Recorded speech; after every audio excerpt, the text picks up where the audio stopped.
Welcome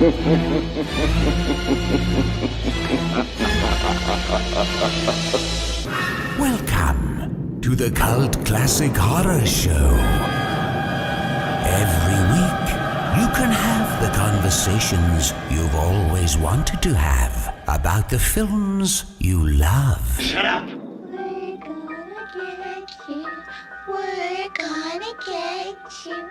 Not another peep. Kinda Get rid of your distractions and prepare yourself. Fold and lock your door. 5, 6, gonna crucifix. You got a big surprise coming to you. You're not going anywhere.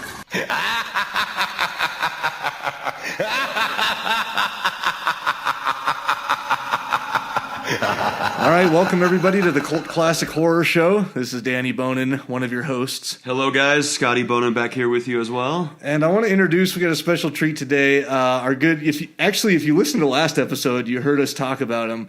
Our buddy Rob O'Neill is on the show with us. How's it going, Rob? Hey, it's going good. How's everybody doing out there? We're glad to have Rob on the show. He found us by actually listening to the podcast, and we've just been chatting back and forth. And he posted some memes and stuff. So he's actually Horror Freak of the Week. Yeah, well, it'll be like this. Okay, my time frames get all fucked up because we're recording this episode, and we just recorded one yesterday that will release tonight, and this one will release next week because I'm going to be out of town. Yes, exactly. Getting these done. So now I'm like, when the fuck is? So I'm. I was Horror Freak of the Week by making what appeared to be the absolute gayest meme for Freddy's Revenge or Nightmare on Elm Street Part 2, which wasn't really hard. Yeah. I loved it. It was the KY. The KY meme. Yeah. If you guys haven't seen it, you got to go to our Facebook page and look at posts on the page and the KY meme. It was Rob's. And That was absolutely just hands down. Y'all brought it up, and I said, it can't be that gay. And I went back and watched it, and as soon as the towel started raking across the butt cheeks of the evil PE teacher, I was like, you know what? I'll take their word for it. I don't even need to finish this movie. I'll go back and re-listen to the podcast again. you do not even need to. Yep. Let them I've watched enough bad movies that I'm like, it's not going to steal another hour and a half out of my life. Oh yeah. No, and I felt bad, man, because we sort of tore it up a little bit, and it was pretty gay. And after watching some of the documentary about it too, like everyone was on the same page. Like that was pretty gay. Oh, the producer, the camera guy, but now I've been special seeing effects guy. But now I'm looking at some of the engagement on Facebook, and the fans are like, "Oh yeah, number 2 and 3 are my favorite, or 2 and 5 are my favorite." I'm like, "Oh damn, I guess people really like that one. I shouldn't ripped it so much." Well, I mean, they can like it. They can like it, but they just got to come out and say, "Look, I like it because it was gay," and I'll be fine with that. Don't come out and tell me I like it because it was some great cinematography or the story was better. Just say I really like gay horror movies. Yeah, and then I understand. Oh yeah, sure. 2 is yours. That's right on your list. Oh yeah. Yeah, totally understand. One of the top 5. 2's the one for you. So we're recording this now, but by the time you guys listen to it, you'll probably see Rob posted on the page as Horror Freak of the Week with the awesome shirt that we sent him. So I keep checking the mailbox like that kid in A Christmas Story. I keep going out there to see if my cult classic decoder ring has come in the mail yet. Right? Hell yeah, man. It'll be there soon. Yeah, we don't have anything for you to decipher once you get it. Sorry. So we want you to take a picture though of just wearing the shirt and nothing else though.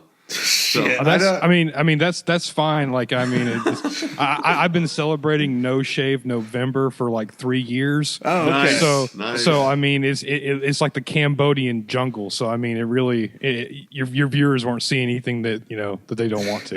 You can tell that Freddy's Revenge is Scotty's kind of movie. Yeah. Secretly, it's my favorite. Yeah, exactly. I know y'all grew up obviously together because you're twins. Yeah. Did you ever catch Scotty doing the dance sequence from Freddy Oh, 2. he couldn't wait to do it every time we watched the movie. Oh yeah, he walked in on me backing my butt up against the drawer there. Oh, yeah, that was classic. the best. well, my little dancing stage came from it'll bring us into Friday the 13th Part 1, but Yeah. Kevin Bacon's Footloose. I still have that soundtrack on my iPhone. That's I'm not no comment. Gotta love Footloose. Oh man, that's like what shot his career off for sure. Oh man, that I'm 6'1" and like 275, so I've never been able to do or recreate the gymnast scene, but I have tried. Yeah. So Rob already So awesome. Rob already hinted to it, and we told you last episode that now we're in the month of March. Well, you guys are listening to this. We're still in February, but now we're in the month of March, and we're doing Friday the 13th. All things Friday the 13th For the whole month of March. Ooh yeah. Yeah. So I know we're gonna, and you can weigh in on this, Rob, if you want. I know we're gonna get some people saying you didn't fucking cover Freddy vs. Jason or Nightmare on Elm Street 2010, and the truth of the matter is that we just ran out of episodes to do it, and we just wanted to stick it to February. But I don't know. Well, I sort of feel like New Nightmare was maybe the cutoff for like the original series of Freddy. Well, I think it is too. I mean, Robert Englund was in Freddy vs. Jason. Yeah. But still, like we kind of talked about, like, you know, before we started recording, was Freddy and Jason is, you know, Paramount versus, you know, New Line. Yeah. There has to be a divider, and then I don't count the 2009 or 2010 Friday the 13th as part of my collection either. It doesn't mean that it's a good movie, but any movie that's a reboot or a remake is not a part of anything else. Yeah. Because and so that's just kind of how I felt about it. That, and you didn't have enough time. Yeah. but I totally agree. but I mean, it's not even. There's movies, in my opinion. Once y'all go through the month of March, we'll probably talk about. But there's movies, in my opinion, that, you know, aren't really Friday the 13th movies because they didn't have Jason. Yeah. You know, Yeah. even though the first one didn't, but still. After that, you got to have Jason. Like, Yeah. I don't Oh, think yeah. I don't think Jason Goes to Hell is a Friday the 13th movie. I just don't. Yeah. So. And with that one's sort of maybe or maybe not on the list for us. We haven't planned out. If we want to do it, we can do it. We have enough time because there's 5 weeks in March. But we'll see. I don't know. Yeah. Well, you could just do a review on how terrible it was, and I'd love There to you come go. back on for that one because Oh, we definitely. there was no co-eds, there was no premarital sex. I didn't see any marijuana smoking. Yeah. And what the hell? and the only good part about that movie is the little Jason alien that runs up inside that woman from 21 Jump Street or whatever. Oh, yeah, That was yeah. the only part of that movie that was worth watching. Yeah. So yeah, we'll just have to see what we do about that. Yeah. one. But you had a We can good bring that point. on. You had a good point. We were talking. Well, even just now, you said, you know, the New Line versus Paramount, and really at the time when these films were coming out, I know Friday the 13th came out, you know, four years or so before Freddy came out. 1980. But really, towards the end of the 80s, even in the 90s, when people were watching these movies, you were either a Freddy guy or a Jason the guy.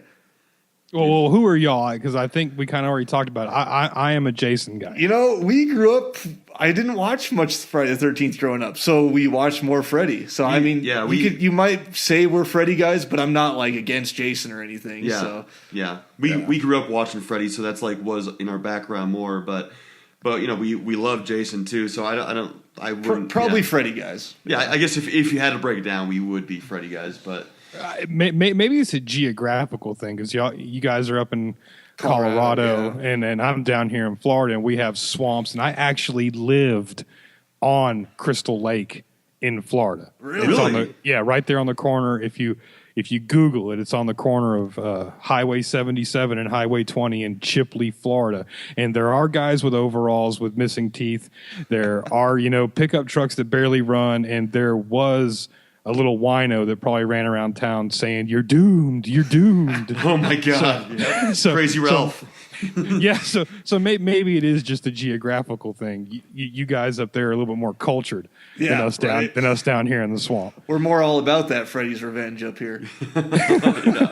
Yep, that's right, baby. Look, there's no judgment. Y'all don't cater to that kind down there.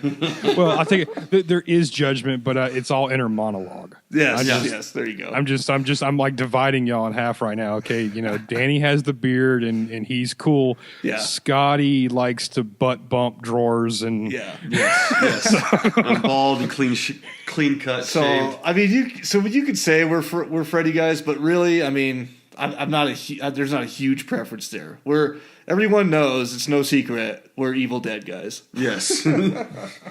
I'm ready. I'm ready for Scotty to draw the correlation between Evil Dead and Friday the 13th, and you can't use cabins. I'm already taking that off the table. You can't use cabins. What about high school kids like coming in at the same time? And I don't think that works. Yeah, it was college kids, by the way. College kids, The obvious correlation for me was the boobs. It was the 70s, 80s. Yeah. Ski slope boobs. Yeah. We actually have a Ski comment slope, about the boobs coming up. Yeah. Cardboard tits. Yeah, there's We like the to call them comment. Cardboard tits is what I we don't call know them. It's so Scotty in middle school, or not even middle school, early high school, we came up with cardboard tits. It was as if you had cardboard and you folded it in half and put it on your chest. That's how pointy and the boobs are. And You know what I inverted, mean? yeah. They just go down and boom to the point and then they're gone. I mean, I'm hearing a whole bunch of negativity. Those are my favorites. I mean, you can race Matchbox cars down those things. Oh, you could. They would shoot right off of them. Oh. You had the 90s boobs, which was like Carmen Electra and everything else like that. Nothing beats the kind of late 70s, still kind of hippie, no wearing bra, saggy, ski slope boobs. That's how it goes. Oh, yeah. Yeah. I'm not saying that I don't like them. I was just definitely, totally like them still, for sure. Yeah. The other correlation that I found, or that reminded me of Evil Dead instantly, was the fireplace in the cabin in the first one. They're very similar. So I just had to sneak that in there. Yeah. Evil Dead, fireplace.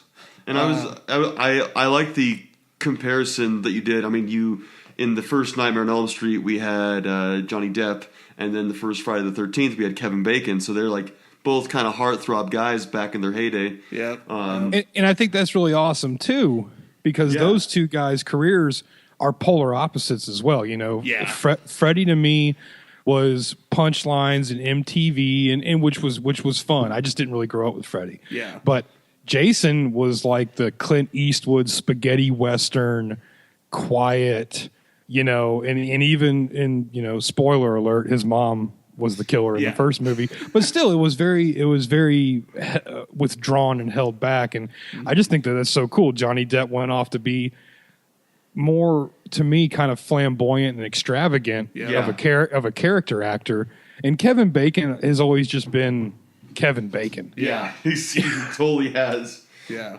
It's true. Well, and he pulls out the badass though, every now and then in his movies. I like that shit. I can't remember what's the one he did. Yeah, go ahead. Oh, sorry. Death Sentence was just insane. That's the one. That's what I was thinking of. Yeah, Death Sentence. Yeah, that movie was awesome. Where they fucking kill his family and he goes ape shit on him.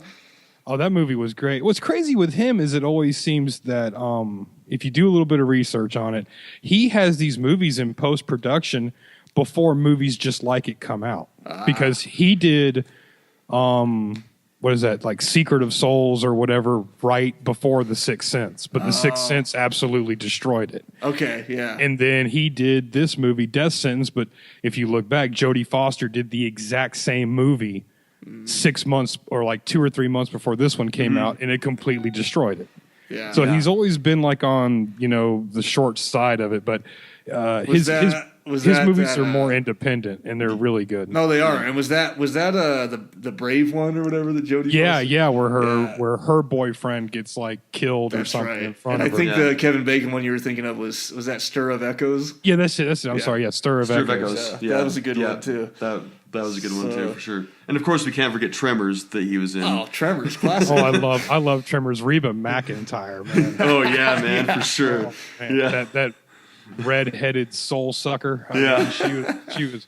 But it's just, my God, y'all know about Tremors. That just. I got a small erection just thinking. Yes. About Tremors. Tremors was now there's 6 of them. We used to watch those when we were kids too. Like, oh, Tremors is on. And I think we had like the first and Tremors second is one of DVDs. those that whenever it's on, you're just fucked because you got to watch. You got to watch. Oh it. yeah, so you're sitting Yeah. there, you're doing something, and it's like, oh, TBS Tremors. Okay, Yep. that's it. Yep, exactly.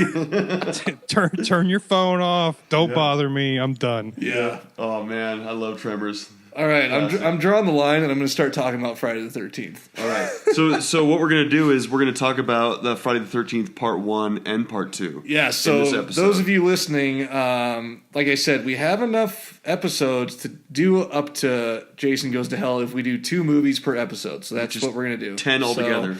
So it might be longer episodes. Sorry for those of you that got nice and comfy and used to our 20 to 30 minute Evil Dead episodes and interviews. And then all of a sudden in February for Freddy, we're doing 2 movies per episode and they're all an hour long. Yeah. So But tough, guys. You guys are going hard now, man. You got like 15 or 16 episodes in. I know, it's Yeah. true. 1 a week, man. Well, and we were doing 2 a week during Ash versus Evil Dead, covering those too. So Well, I do enjoy, to be honest, as a guest on right now, but also as a listener. I enjoy the longer podcasts because I'll download them on my phone, I'll plug them into my work truck, Yeah. and just cruise. Yeah. yeah. While you're doing other things, you can just have it That's playing nice in the background. And I prefer the same thing. So yeah, I hate the radio, so it's like podcasts. the radio's horrible. Oh yeah, podcasts are my thing. But yeah, we'll I guess we need to stop talking about Yeah, everything else and actually let's- talk about what the title of the episode is. Yeah. So here we are, Friday the 13th, part 1 and 2, and we'll jump into the first one here. So and we all have notes. We've all done some research, and we're just gonna keep interrupting each other and throwing some shit in. So I'll start. yeah. Go for it, man. So. This was 1980. They made this 1980, movie, right? So 1980. we weren't even born yet. No, Yeah. we weren't, man. I don't know how old you are, Rob, but we weren't even born yet. I will be 30 years old this Saturday. Oh, nice. Happy right. birthday, man. So we are 30 years old, so we're right there. We're like the same age. Perfect. See, it's same age, good taste. Danny has a beard. Yeah. I mean, it's just It was like meant to be. Yeah, you guys both It- have beards. Scotty needs to get a beard. I know. I'm kind of growing a little patchy scruffs here, Yeah, but there's no hope in Scotty getting yeah. a beard. And I'm bald headed too, so it's no really facial hair anywhere on my head and face. Yeah. But I have a lot down, George of the Jungle down yonder. But Just transplant, man. yeah, I know. Take that won't hair look, and put it on my won't head. look weird at all. So this movie, The original, 1980. a little over $500,000 to make, ended up grossing. Well, the stat that I thought was interesting was that documentary was made in when the hell did you catch the year on that? For the Crystal Lake? Yeah, the Crystal Lake, 2013. because that's where I got the stat from. I thought it was interesting that it has grossed just under $1 billion to that day in 2013. So $500,000 to make. Originally, when it came out, it grossed. I think it was around like $30 million or so. Oh yeah, when it first came Yeah, out, when it came out in it theaters. was 39 million. Yeah, 39.7. That's what it was. Yeah. So, I mean, super small budget, and I guess I can see why. I mean, there wasn't a lot except for bringing in Tom Savini to do all these awesome effects. Mm-hmm. And you gotta love Tom. I yeah. mean, Tom Tom Tom is Savini. my favorite. Oh, you gotta love. He was in Dust Till Dawn, wasn't he? Oh yeah. Oh yeah, he was the one with the crotch. Yeah, sex Gatling machine. gun. Sex Yeah, machine. the Sex crotch machine. the crotch gun that flipped out. I love Tom he- Savini. Oh, Tom Savini is just great. There's a great documentary out there called Nightmare Factory. And it's free streaming on Amazon right now. And it goes from his beginning and his guys in Detroit and everything all the way to The Walking Dead, which is where they all work now. It's really cool. Wow. Ah, that's so awesome. Yeah, Yeah, I I'd do like like to catch up on him. Savini. So that a lot of I could see the budget was spent on effects and things. But other than that, Which Tom Savini was the special effects makeup guy. Sean Cunningham was the director. Obviously, he was struggling up until this point, even dabbling in like softcore porn. So We all like to dabble in softcore. Yeah, I mean, who Don't doesn't? don't judge that man. Yeah, I love Sean S. Cunningham. who didn't have Cinemax and changed the channel real quick when their grandma came in at night when they Oh, were yeah. little? Red Shoe Diaries, guys. Red Shoe Diaries. Who didn't have the channel that was kind of scrambled? Yeah, right. You got to see like a nipple. Yeah. Just You're like, real quick. yes. Skinemax. Yeah. Is what I used to call it. Yeah. Yeah, I don't. Oh yeah, no, anything after 12 o'clock at night, you weren't supposed to be watching. Yeah. So Sean Cunningham had directed Last House, or not directed, sorry, produced Last House on the Left, directed by Wes Craven. Mm-hmm. So there's your crossover between Freddy and Jason right in the beginning there. Yeah, you got Cunningham and Craven doing one movie before, Freddy and Jason were even a thing. Hey Rob, did you like the remake of Last House on the Left? No. I don't know if Scotty has, but I know Danny said he had listened to my podcasts. Yeah. Mm-hmm. Remakes are the work of the devil. They are this. Sometimes I actually like the Evil Dead remake. Yeah. I know I might get some flack and like death letters, but I actually really did enjoy it. I thought that I liked it too. That scene where the machete goes through the wall and then drags across. Yeah. I mean, you're just like, oh no. Yeah. So I did like that. I did not like the remake of Last House on the Left, and I hated the remake of Straw Dogs. I really just didn't like those. My stepdad had me watch Last House on the Left, kind of like a ha-ha, you think Friday the 13th is scary. Mm-hmm. You're gonna sit down, you're gonna watch Hellraiser, and you're gonna watch Last House on the Left. Mm-hmm. And it's a miracle that I'm not a serial killer. That's true. I don't think I've seen the original Last House on the Left. Yeah, I need to watch that. We need to sure. do that again because it's been way too long for me. What year was that? Was it 19? Well, it was just before this. It was like 19... I think it was. I think they filmed it like 77 or 76, mm-hmm. and it took it a while to get out. Okay. Yeah. I mean, it was an early film, and I mean, it was low budget. It basically was like Wes Craven, like film school film. I mean, but it was really good. I think. I think if you have a chance to watch it. If you have a chance to watch any of the bonus features to see how they did the practical effects, mm-hmm. I mean, they used condoms filled with grape jelly and just all kind of crazy stuff. Wow, getting very creative there. Yeah. So obviously they worked together on that, and the other cool thing that I found interesting was that they straight up ripped off Halloween admittedly for this first Friday the 13th Part 1. Well, the 1971 Michael Myers, so they saw that first, and then it was kind of they admitted that they took ideas from it. Yeah. Yeah, that's just that's America, boys. I mean, that's just America. That's just how you do it. But I do appreciate that they did rip it off, but like they ripped it off in a way that they didn't turn this movie into a grindhouse movie. Yeah. They ripped it off kind of like as a wink, wink, nod, nod. We're going to rip it off, but we're going to actually try to do something good with it. Yeah, and like Halloween was doing good. I mean, obviously it was selling out in like the box office, and they took something that was already working and just made it their own thing. So why change the wheel when something's working? Yeah.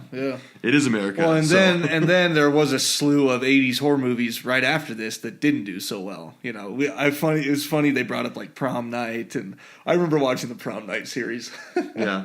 Well, what was funny was they said that after the ending of this one that they wanted Tom Savini to come back for part 2, and he said, no, I'm not going to do it, and he went and did a complete rip-off of Friday the 13th part 1, and it completely bombed. Oh, so really? I thought, I think it was Damaged or something like that, but it took place in a like a Boy Scout camp on a lake in a canoe. It had everything, and Savini was kind of like, that was a bad decision. We stole that one. Well, and so the script for this original one, written by Victor Miller, what I thought was interesting too is that everyone, even writing this movie, the script that was written beforehand, the director, I mean, they all in their minds, Jason was dead. Jason's dead. He's an afterthought. His mom's the killer, obviously. Spoiler alert. If that's a spoiler alert, then just turn this fucking show off.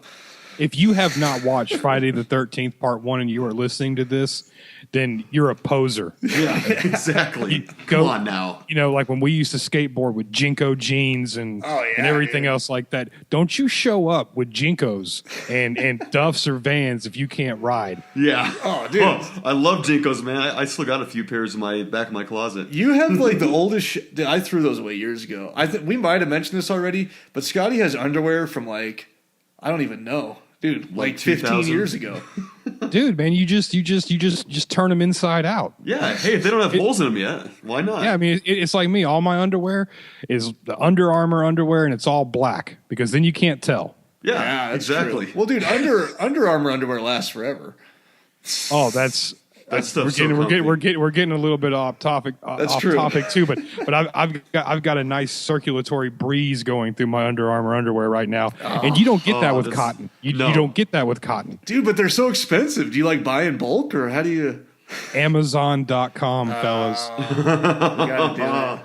There you can buy in bulk there for sure. 2 for $20, and I'm a happy camper. All right. hell yeah. All right. I'll look that. I have one pair. Okay, I have like Under Armour long compression shorts because I do like jujitsu and stuff, so I wear those. But I only have one pair of the actual Under Armour underwear. Like I just look forward to putting them on, and they're my only pair. You know. Oh, they like suction cup your package No, but perfectly. they don't. But they do. Like the legs are nice and tight, but the crotch area is like loose. So it's. I don't know. You gotta wrap up in cheesecloth, fellas. That's what I've been trying to tell y'all this whole time.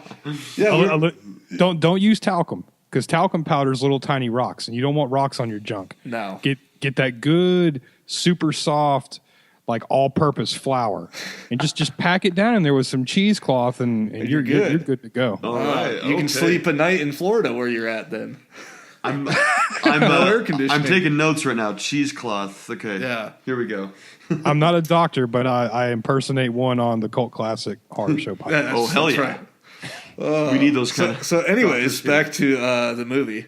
Yes. So yeah, everyone was under the impression that Jason was dead. You know, then when immediately thoughts of a sequel came up, they're all like, "How? What the fuck do you mean? Like Jason's dead? He's dead. It wasn't. There's no ifs, ands, or buts about it. You know." And even when they added in the last scene where he jumps out of the lake, that was a little bit of an afterthought. They hadn't planned that totally. They added it in, and still, even though they put that in there, they're like, maybe it was a dream. That no one else saw the boy. They didn't find him, so it could have been in her head. So I don't know. It's funny how they just yanked a sequel out of it. I think I'm glad they did because now we have the series. But, Yeah, I mean, yeah, and Cunningham, they weren't planning one until like after the fact. Like, you know what, this really did good in the box office, so we could really make this like a cult classic, following in a big movie series. Yeah. Which is what happened. So Yeah. Yeah, and I love that scene at the end of the movie. It's not necessarily a scary scene, but I think maybe for us and a lot of people listening that were born after these movies were even made, you knew of Jason before you ever knew of Friday the 13th. Yeah. So it was almost like you watched this movie and you got smoking hot Mrs. Voorhees, she is. I mean, she's doable. Yeah, and you have her on. She's got just enough crazy to where she knows what she's doing in the bedroom.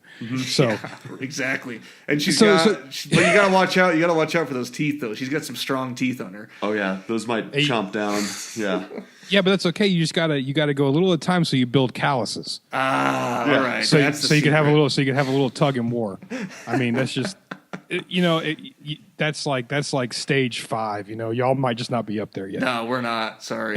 But you get to see Jason. So I guess like as somebody who kind of already knows that he's not dead, you're kind of like, hell yeah. Okay. Yeah. Let's move on to the next one. Yeah. So it was like it was already an understood thing for our generation. But yeah, people coming in were probably like, what the fuck? Like, who actually watched the movie in theaters and then wondered where are they going to go from here? Yeah. It was a great shot, and I think they said on there too that it was an afterthought too. But they were just going to have a kid, and then Tom Savini, who was like, "Oh no, we're gonna he's gonna have like an elephant man head, and we're gonna put an eye down here," and it's one of those just freak accidents that works so well. Oh, and they, Sean Cunningham says how he doesn't think the series would be half as popular if they didn't have that one shot at the end of the movie. Yeah. Oh no way! I agree with him. Oh, and the whole head chop off of like the mom at the very end too, that slow motion. And I don't know if you noticed, but when her head gets chopped off, and you see her hands still up in the air, that's actually a guy's hands that was filling it. That was her extra, and you could see like it was Tasso Savini's sort of helper. Yeah, it was his assistant. You got Hairy Knuckles. Yeah, Hairy Knuckles and hairy arms too. Which it could have just been Caitlyn Jenner. That's true. Pump the brakes here. Yep. She could just have a lot of testosterone in her, which goes back to my other point that she is just a sex kitten. Yeah. I could totally see her having a lot of testosterone in her. I mean, oh yeah, the way she handled all the murders. I mean, she's got to have some hair on her knuckles. Yeah, knuckle hair, arm hair. What does she? What does she have to bench? Because I know you two guys work out and everything, and jujitsu and MMA and everything like that. But what does this woman have to bench? I mean, she hung Mr. Christie like in the rafters and threw people through windows. That was the big shocker, especially because it was a woman and it was like Brenda through the window. Which was Tom Savini too. Tom Savini dressed up. It was Tom Savini. Yeah, they threw him through the window, or he threw himself. But that's what made it work so well, because it was so entertaining that I don't think at any point in that movie I was like, no. Mrs. Brady wasn't throwing these people. You're just like, oh hell yeah! It's like it's like your best friend's mom. Yeah. Like I'm not fucking with her. Yeah. No way. No, she was a strong bitch. That's for sure. God, yeah. And so she was like at 5 places at like one time. Like the body got thrown through the window, and all of a sudden she's coming down in a Jeep like seconds later. It's like, oh my God. This movie is one long giant, public service announcement. 1, cardio. 2, eat right. Lots of protein. I mean, she was cut. Then of course, no sex, no drugs. Yeah. I mean, this movie, is a beacon to the youth of America at what will happen to you if you screw up. It should be required watching. Oh, it should be. Yeah, like if you're having sex in this movie, you're getting killed no matter what. If you don't have sex, then you won't get killed. So, just like we saw with with Adrienne King that played Alice at the very end there. Yeah, because she's the only one that didn't get laid. Yeah, it was funny was I guess what one of the writers said that wasn't intentional. It just was they only had so many boys and so many girls, and they killed Mr. Christie, so she was just lonesome. Yeah. I guess Mr. Christie didn't get some either. So yeah, that's true. Well, not in the movie, but I know Mr. Christie was. I mean, he was touching bottom on her. Oh yeah, he did. He did. There was some chemistry when those two were like, wink, wink, nod, nod. I'll see you later. I mean, it was like shit's gonna go down. Oh yeah. And the guy in the beginning loading the girl into the truck. He caught some bottom there too. Oh yeah. The truck driver. That probably wasn't written in. I mean, I can tell you, I'm a CDL hazardous materials truck driver, and that's all we do is get bottom. I mean, that's I'm sorry, that's a lie. It's just You see how big that steering wheel was, though, that he had? That truck was like ancient. That steering wheel was like as big as this desk that we're on at right now. And honestly, that's what makes these movies so great, I think, and why I love the podcast and everything, because it's just nostalgia. Oh, it is. It is. Oh, definitely. They can reboot the movies and do all this, but it's like if they reboot a movie and they try to make it 1980, they're going to have all the cars from 1980. Well, these guys made a movie in 1980, 1979, probably in production, but they were broke. So they were using trucks from the 60s, and they were using whatever they can get their hands on. It was true nostalgia. It really was. So, hey, what's that noise? What is that sound? Dear God! Oh my God! I can't hear. So loud. My ears are foaming blood. Oh, that when your ears foam blood, that means it's time for the horror halftime. Oh yeah. Or you have chlamydia. Exactly. Yeah. Either one. And then you've been doing too much horror halftime. I got nothing. Yeah, too much horror. I got nothing. Doing too much horrors at during halftime. There you go. Where's the drums? The sound effect. Yeah, exactly. All right, horror halftime. So we're into a brand new movie series. That means more movie memes. Yay. Yes. So, and we're not always going to do a meme. Like, it's just, if you guys post a bunch of memes, then we'll move on to something else. But All right, so I'm going to put it out there that Rob, that you can post a meme, but you're not eligible to win this time since you're on the episode. This is blatant collusion. Yeah, it's bullshit. Whoever makes the best meme or finds pictures of Scotty and Jinkos. Yes. Yeah, that's the one. That should be what it is. Just look at my MySpace page back in 1999. Oh man, what was your music list on MySpace? Because mine was basically Metallica and Slipknot. Oh yeah, Yeah, that was Same. that was it. Slipknot, System of a Down. Yeah, Oh, yeah. I mean, whatever. Fear Factory, all that good stuff. Oh, totally. So, all right. Because we could probably talk about music for another hour, but let's. All right, horror halftime. We're gonna keep it simple for the first one of the series and leave it wide open. So literally all I want is a meme from one of the first two movies. Okay, you have to use an image from one of the first two movies. You can use boob image, but I'm not going to promise it'll be on Facebook long enough for me to actually see it. Yeah. They might pull that shit down. But feel free. You could use Kevin Bacon in Speedos too. Yeah, exactly. You could do that one. If you do have Kevin Bacon and Speedos, if you would just send those to me directly. Yeah. Yeah, send those to Rob And Scotty. O'Neill directly. And Scotty. And me, yes. So yeah, any meme from the first two movies, part 1 or 2, we'll know. We just literally binge watched them. And yeah, if we like your meme the best, we'll send you some free shit. And if you're cool, maybe we'll have you on the show like Rob here. Yes. So Which is just awesome. You guys could be like me. Just go make a meme. yeah. Yeah, that's all you need to do. Rob made some awesome memes. So And then you'll be our horror freak of the week. And I do have to give a shout out. We do have a horror freak of the week for like this week when you guys are listening. Even though so Rob was like technically he'll be like last week's because that's coming out tonight. And now we have one for this week, and I'm a fucking idiot because I didn't Freddie, pull it up on here. No? But here it is. Here it is. All right. So Mike Vanderbilt, if you're listening, I already told you, but you're a horror freak of the week for his awesome meme. So like 2 episodes ago, we kept saying how the dude in I've even forgot his name. The dude in Nightmare 5 looks like Bill Maher. Oh, yeah. Mm-hmm. Oh, I saw that one. That one is awesome. So he He posted a does look Bill meme of the guy #not Bill Maher, and you sort of have to see it to appreciate it. So Yeah. if you guys haven't seen it, you got to go to our Facebook and look at it. Yeah, it's hilarious. I actually was scrolling through there when I did my my Walmart meme of Leslie. That was hilarious as fuck. She has done nothing but get hotter, guys. Oh shit! I mean, that girl has aged like milk. I mean, it is just incredible. And the little gimp that she had trolling around with her. Yeah, that's. Oh, my God. You guys got to go check that meme out too. Yeah, you got to check that meme out. God, Leslie is just a nightmare. So Mike Vanderbilt, horror freak of the week. He's getting some free shit, and hopefully he'll take a picture of it and we can post it, and you guys can see the shirt we sent him, which is different than the one we sent to you, Rob, and to Freddie. For Rob, you're getting the same shirt we sent to Freddie. So That's awesome. It's a great shirt. So I and of course I do appreciate it. And hopefully y'all just keep doing it because I mean the shirts are awesome. And if you get to get on the show with these guys, they send you nudes and just it's super great. Our Dick conversation pics and started with a dick pic. I mean, come on. Yeah. Oh, totally. And maybe because I'm not there, we're not on Periscope. I mean, you just don't appreciate that I'm pantsless right now, just going through the whole gallery. I mean, Oh, wow. Shit. Damn, just I wish we were on multitasking. Periscope. Yeah. Wow.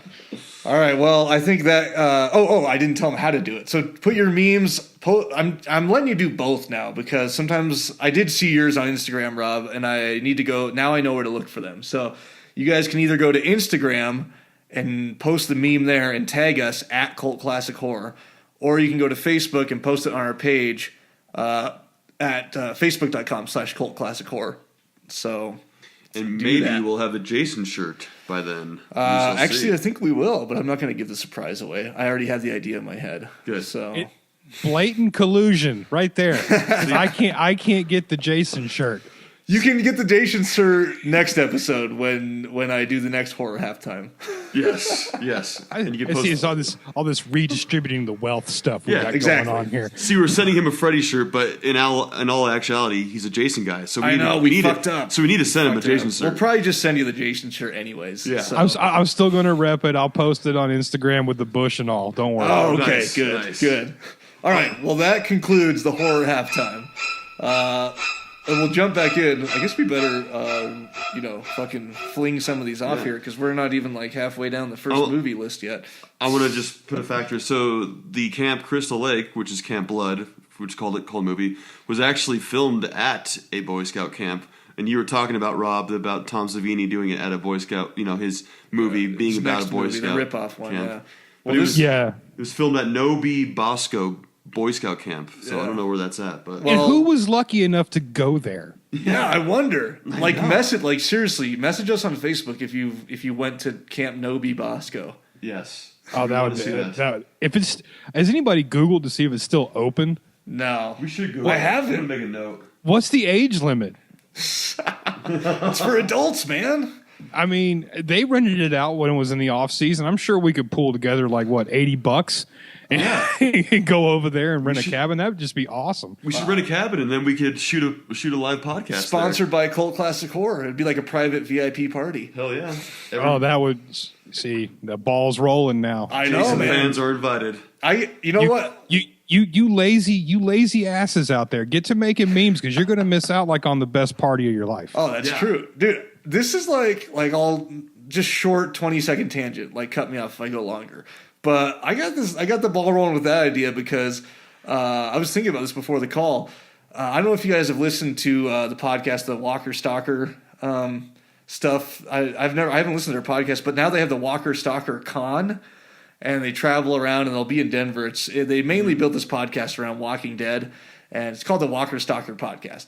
And but now they've created their own like Comic-Con that is attended by like hundreds of thousands of people annually as they tour around, and it's being attended by like stars from Walking Dead and all this shit. And I'm like, let's turn this podcast into a fucking Cult Classic Horror Con. Yeah, we could easily.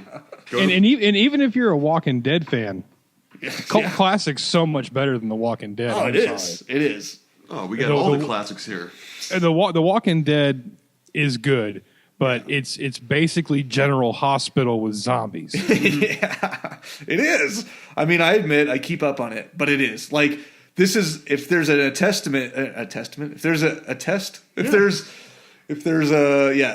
this proves anything, my wife loves General Hospital and hates horror, but loves Walking Dead. Yeah. It's the same. My wife likes Twilight and Married at First Sight and stuff like that, and she can watch The Walking Dead. So that's the test right there. That's the test. Yeah, Yeah, the if my wife likes it, it can be decent, but it's not the real shit. So I will say I forced my wife to watch Never Sleep Again, which you guys recommended that documentary. Yeah. And as soon as Leslie popped up on there was an immediate what the fuck. Yeah. Oh my god. exactly, Yeah. just what we said. I was like, oh, I took a breath. I was like, whoa, what the fuck? Because some of those ladies came back on there, and you're like, God, okay, where have you been? Yeah. I was expecting Leslie to be like sort of hot because she looked like she was going to grow into maybe a hot girl, Leslie Dean. That's what Leslie is. But then all of a sudden I was like, holy Jesus. So, And she spells it funny, with like a Z. which is just stupid. And that brings me up to Friday the 13th Part 2 with Jenny, which that's not how it's spelled. It's spelled Guinea. And I don't. It's Ginny. That's Guinea. Yeah, That's true. All day long. It is. They can't lie to me. that's bullshit. And they call her Jenny, but it's spelled Guinea. Because I was watching the thing and I'm like, Guinea, who the hell is Guinea? They're like, oh, Jenny. I'm like, oh, you are so witty. You fucking bastards. Spelled the right way. Come on. Speaking of the actors, they apparently for the first one, they were all from the New York theater scene.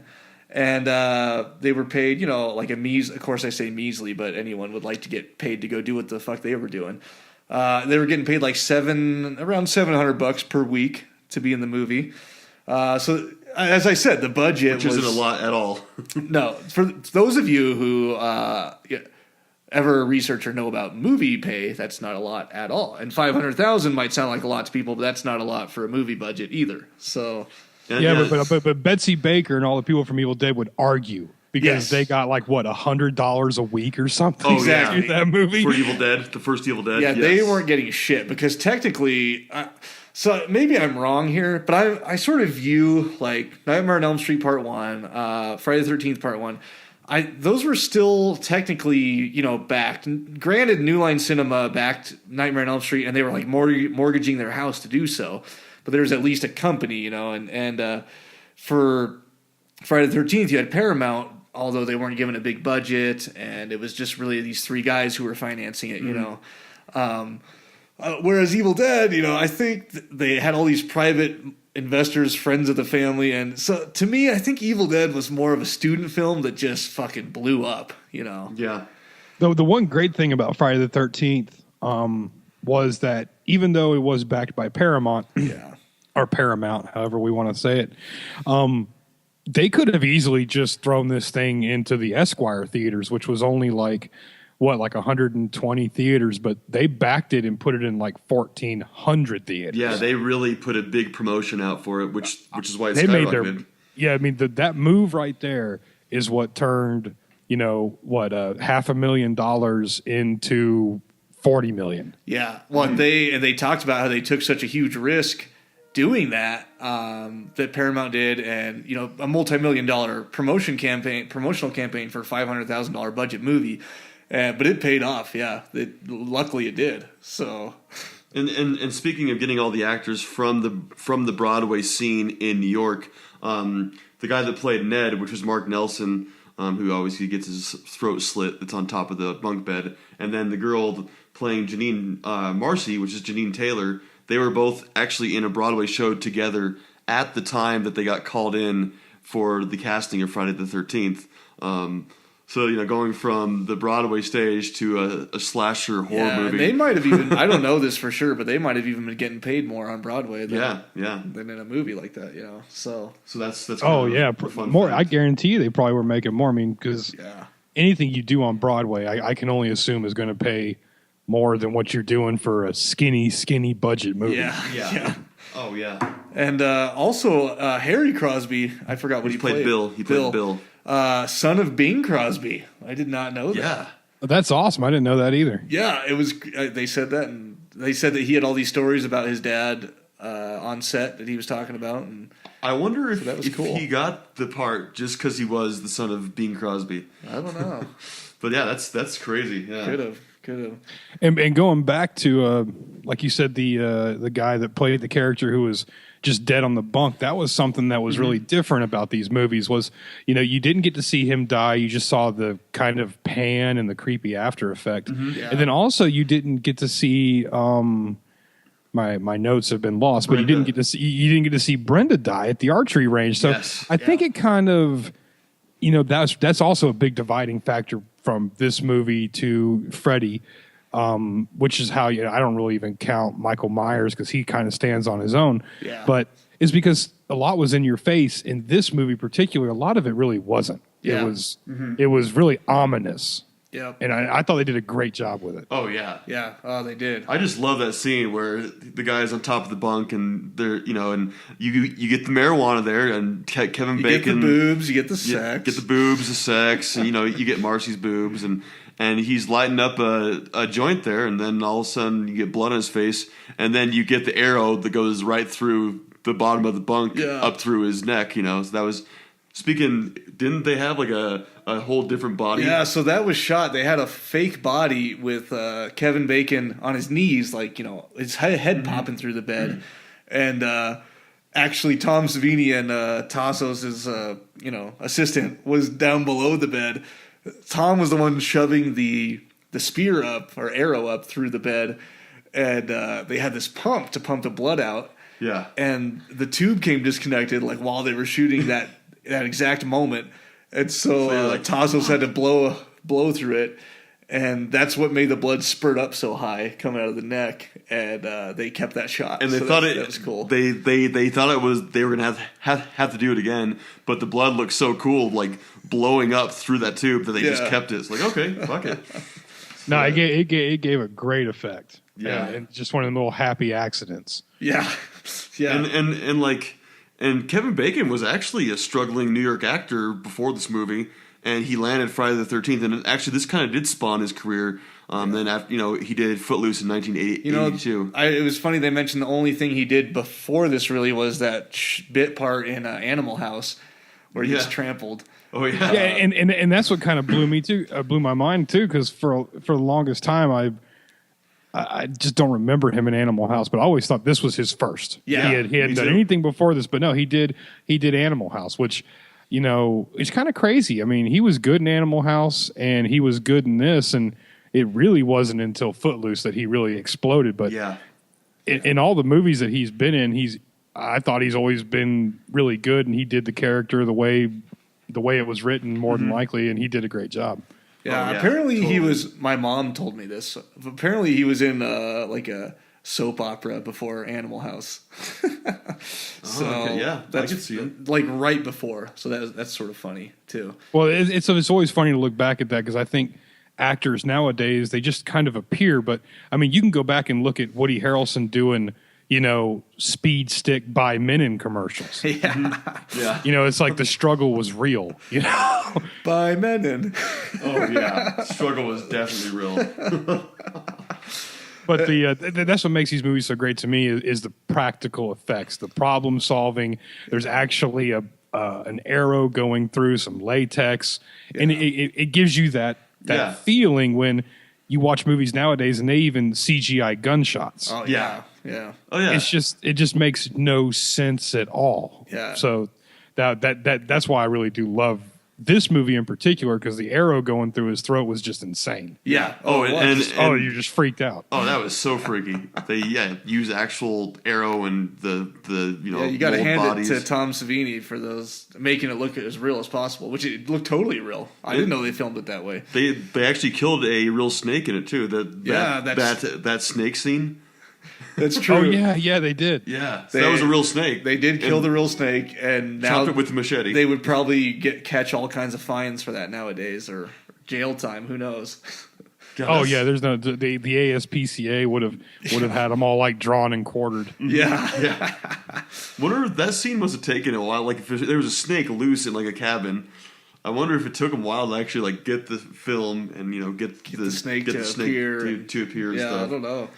I'm sure they had to call a camera guy in there and get it, because I mean, none of that stuff was digital. No. So I mean, they had to set up and probably half-ass corral the snake. Yeah. And like, look, you stay right there. Just stay there.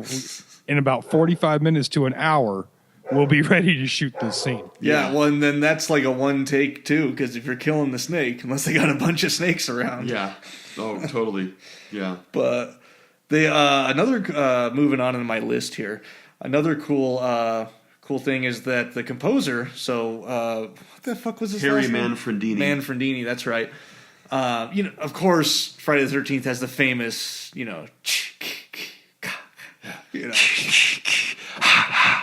Yeah, I love it. I always thought it said Jason.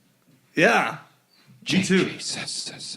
I always thought it said Jason, but I mean, I guess I was wrong. Yeah, no, yeah. Apparently, he took the K from. Okay, she says "kill her, mommy" at the end. Kill her, mommy, kill her. Is when kill her, mommy. Betsy's saying the. Did I say that right? Yeah. That's okay. I was saying the thing. Betsy Palmer. And so yeah, so he actually took the K from kill and the ma from mommy, and just went to his mic and and ma. Yeah. And so that's what he said. He said it was kill her mommy. Is what it was, as if Jason was talking, saying kill her mommy to all the people. When I was watching it last night, that whole thing was in my head throughout the rest of the night, and then this morning I just kept going ma. I was like, God, it's stuck in my head now. Yep. I'm not going to kill you, Mom. You sound good. I'm sure your fiance enjoyed that in your sleep. Yeah. Mama. but she might be used to it now. Just, God damn it. Just, okay. Yeah. I get Go to the fucking couch. Yeah, exactly. Go to the couch. Oh, my The other cool thing while we're talking about Betsy, you know, she wails on Alice. She smacks the shit out of her like 3 times. I thought that was hilarious. Yeah. And Betsy came from a stage background. On stage, a lot of times you just fucking smack people because you got to hear the sound effect, and if you agree upon it, and it's just a thing on stage. I mean, we've done some shows and stuff where you just fucking smack people. Yeah. And so while they're filming it, she just hauls off and smacks the shit out of her, and she like falls on the ground and she's like crying. She's like, "Sean," to the director, "Sean, she hit me. She actually hit me." Yeah. And Sean had to be like, "No, Betsy, we don't need to do that here." Yeah. No, she was real lucky it wasn't like Frankenheimer, because Frankenheimer would have been like, okay, get off your ass and hit her harder. Oh, yeah. Yeah. I've heard some horror stories about John Frankenheimer. Have you? Yeah. Yeah. Oh, it's, yeah. And luckily it wasn't built in like that. And then Kubrick directing it where it was 50 takes. Yeah. So, Yeah, hit her again, hit her harder, but do it 50 times. Yeah. Yes, exactly. You're gonna be bruised after this. And bringing up Kubrick, because I do love your show, but I got a bone to pick with y'all. For some reason, you think that Jack Nicholson was a better actor than Steven Weber. Oh, What? Are you kidding me? Are you kidding Of course me? he is. Way better. Wings. Wings. I like Wings. I mean, Wings. I like Wings was good, and I watched Wings know, a lot. and I know I said this in the episode. Like I handed it to Steven Weber. He did a good job, but he just wasn't Jack Nicholson. It just wasn't. No, and that goes with the whole fandom. Like I think Scotty brought it up too. Is you're gonna have people that are Stephen King fans, and then you're gonna have people that are The Shining fans. Yes. People that are a fan of The Shining are going to like Kubrick's movie more.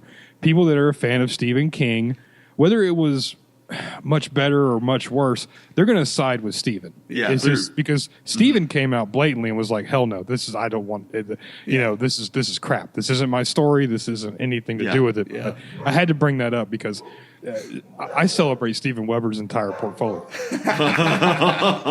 Well, then you love Dracula Dead and Loving It, right? Of course, I. The Mel Brooks. I fucking love that movie. Now you're gonna have to make me go download Hit it. him in the heart. Yeah. We need to, even though that's not technically a horror movie, I think we should cover it at some point. We should all three get on it and cover it for sure. Oh, I love that movie, but no, the back to Friday the 13th with the you know they do it's revealed that it's Betty, and they behead her and everything like that, and I think they said that Tom Savini had that whole thing set up with a little thin layer of latex and toothpicks. Yes. Yeah. He had the head held on with toothpicks, and the machete it's a machete. They're kind of naturally dull, but he wanted to get the effect of the head spinning. Yeah. And I actually saw, like, I looked at it closely the third time that we watched it through the documentary, and you can actually see like the little toothpicks pointing up out of her head or out of her neck. Yeah. So that was her stump. That was really, really cool. Yeah. I think one of the things that makes this movie so great too was just the soundtrack. I love the soundtrack. Great. I mean, I'll give you that. Like the music for all the Freddy movies basically was fucking horrible. But Friday the 13th. It was a really good soundtrack. Really good, you know, the composer. Like you don't get like that 80s like high school music feel. Yeah. You get like that creepy like you know, like synthesizer. Closer to Evil Dead. Yeah, closer to the Evil Dead, like piano, freaky piano, and then of course almost like a Psycho kind of feel. It reminded us of the Reanimator theme a little bit, which and I love Reanimator. But they said too that the you know, it's very similar to John Carpenter's Halloween, that when they tested it with no music, Halloween did not work. Yeah. And I think Friday the 13th would have kind of worked, but the music and the layers and like what they said at the very end, the music when she's in the canoe is the only time that they put music in that wasn't for the killer. And it really did lull you into sleep almost, like, okay, nothing's going to happen. And then some, you know, Mongoloid jumps up and grabs her. And I'm using Tom Savini. I don't want to hear any feedback for using the word Mongoloid. that was his term. That was his That's term. a quote That's a quote from the documentary. Yeah, and it did like there's parts when we were even watching the movie where it'd be like a soft scene, and all of a sudden you get this huge music, like oh my god! I had to turn it down. I was like, Jesus Christ! So which is great. It was like the horror halftime. My ears were foaming with blood. Yeah, it was That's, covered in ears. That foaming with blood is copyrighted.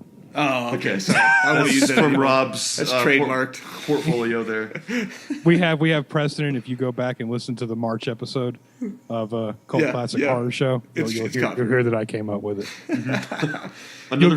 You're going to get a fax from my 1-800 lawyer. From your legal shield. Yeah. 1-800 sue somebody. Yeah. So to wrap the first one up, if I that's all right. just want to do one more fun fact. Right. So Victor Miller, the writer of the script, originally had Jason's name was originally going to be Josh. Oh yeah, that's right.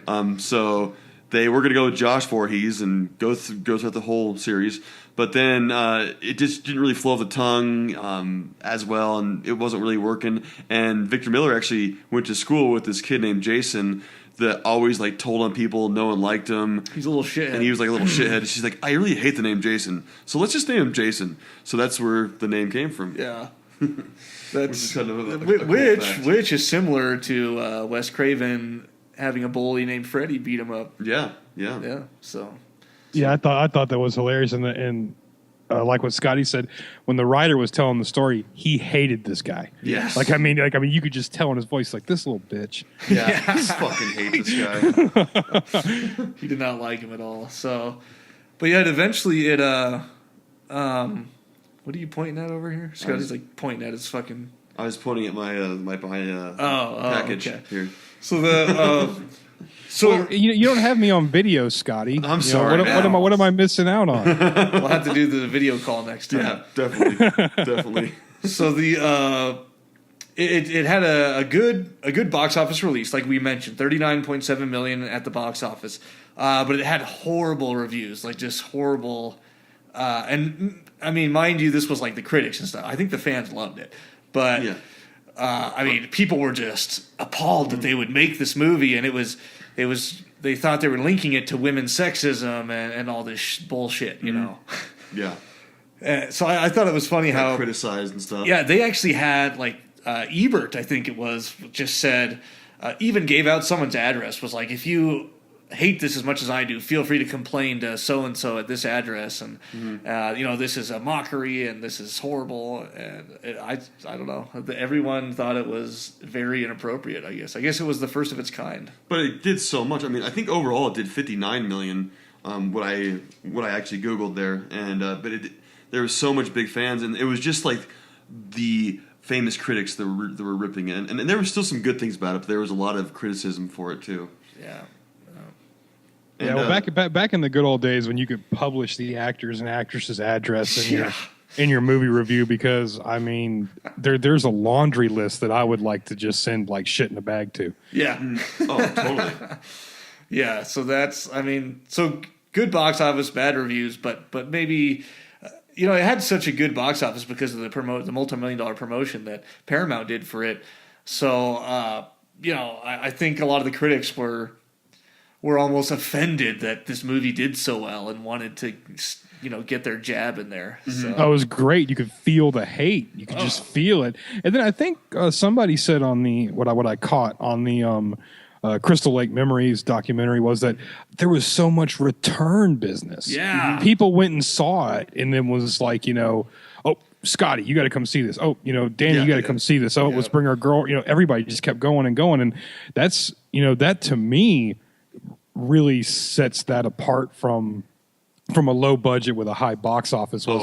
People didn't go to see it because necessarily it was torture porn, or if it was just something that a grindhouse thing. People were like, I can watch it and let's watch it again. And let's watch it again. Yes. And that really was a cool fact that I didn't know. It's like when we almost watched Revenant 3 times the other week. Yeah. The Revenant, yeah. Oh, see, because of that movie, Leo's on my list. God. We watched it 2 times in the same week. Almost went back the next week. So God, it's just little side plug. It's so good. You guys got to see The Revenant It's if you haven't seen it yet. it looks like a great movie, but it's very Hollywood tweaked from like the real story of Hugh Glass. Yeah. There's some added stuff in there. A lot of added stuff, yeah. But But it looked like one of it looked like when the Coen brothers went back and redid that Western with Jeff Bridges and all that. True Grit. True Grit. Yeah, True Grit. It looks like the cinematography is great, which is what you want. I mean, if you're going to be outside doing a big budget movie, let's see outside. Yeah. Let's not just keep seeing exactly cutscenes to a set. That's exactly why it was so good. The cinematography was awesome. So let's move right into the second one. I did forget to mention that. One more thing about the first one. I guess it has to do with the second one too, because she was in the beginning. So Adrian, who played Alice, she had a serious stalker issue with this movie and the next one, and she had someone we talked about the stalker for Heather Langenkamp in Freddy, and it didn't get as serious as this though. With Adrian King said she at one point ended up trusting in this person, telling this person about the quote-unquote stalker, and this person ended up being the stalker. Yeah. And she gave her private life information to and stuff. And it all culminated with her, with a gun to her head, with this stalker. Damn, just straight up Jodie Foster style. Oh, yeah. But I guess she was able to talk him down, and everything happened for the better, and it was all good. And now she has all these bleeding heart fans that relate to her and, come crying to her at conventions, which is whatever. But it turned out to be a good thing. It makes her feel crazy. good. Yeah. But that's nuts. I'm going to rewind it all the way back to the beginning. Yeah. Is anybody upset that the hottest girl got killed in the first 5 minutes? I know. She was the hottest. She was hands down the hottest. Annie. The one that was Annie. Yeah, the truck driver's girlfriend. Yeah, exactly. She was the hottest. Yeah, I was rewatching the documentary and I was like, looking at her now, I was like, damn. Oh shit, that's right. She gets murked in the first 6 minutes of this movie. Throat slit back in the woods. That's too bad. Yeah. Not a single nipple. Yeah, I know. We didn't even get to see a nipple. I mean, I gotta. She's one that after I slit her throat while the body's still warm, I'd go for it. Yeah. Of course. Well, I mean, you'd have to. Yeah. I mean, it's that goes without saying, guys. We didn't even have to bring that up. Yeah. And of course, we do see her again in the Jeep when the mom drives the Jeep down, dead. But it's because she's turned into a blow-up doll, basically. But no nipple. Yeah, I was about to say she saved her for later. Yeah, that's exactly what it is. Oh man! All right, so now we'll move on to the second one, Part 2, Friday the 13th. For those of you listening that are like, "Holy Jesus, they've already been going for an hour and 5 minutes." My notes for the second one are a little bit shorter. It's going to go a little faster. We can go through this. The first one we really had to cover. But like we have realized with Rob and with myself, I mean, a lot of people like the longer shows. So. Yeah, a lot of people like the longer shows and the longer other things too. So. Look, we've traveled a long road here. You guys got to stay with us at this point. We've talked about genital hygiene. Yeah, I mean we've gone through about 8 or 9 movies that had nothing to do with this one. Yeah, I mean this is quality entertainment here. Oh, there's no turning back. There is no turning back. You're stuck with us, guys. You're here for the long run. But in my opinion, and a lot of the guys that I know, we do enjoy a little bit of a longer podcast. So, I say we got at least another 6 hours left to burn. Oh yeah. 6 hours easy. I got nothing to do for the next day. Mm-hmm. We're good to go. You go to hit export or save in your computer and the thing just catches on fire. Yeah. That's what's going to happen here. I just need to have Scotty run and grab me a bucket so I can piss after a while here. Yeah. We'll be good to go. Oh no, man, let it go. See, let it go. See, if you had your Under Armour on, it would wick it away from you. True. Or just go straight Bear Grylls, piss into a towel, and then just squeeze it back out and drink it. Yeah. That's. Oh my god. We're committed to this episode. You guys are in Colorado. That's what you do up there. You climb mountains and you pee into cups and you fight bears and all that shit. Yeah, that's true. It's just second nature to us. Yeah, we're used to it. All right, so part 2, like I mentioned already about the first one, A lot of the cast, crew, I mean, everyone was sort of flabbergasted thought it was ridiculous to have Jason be alive in part 2. They all just knew in their heads that he was dead, and really though, since they killed everyone, a lot of people were like, where the fuck are they going to go with part 2? Like, what? The mom's dead, Jason's dead. What can they do?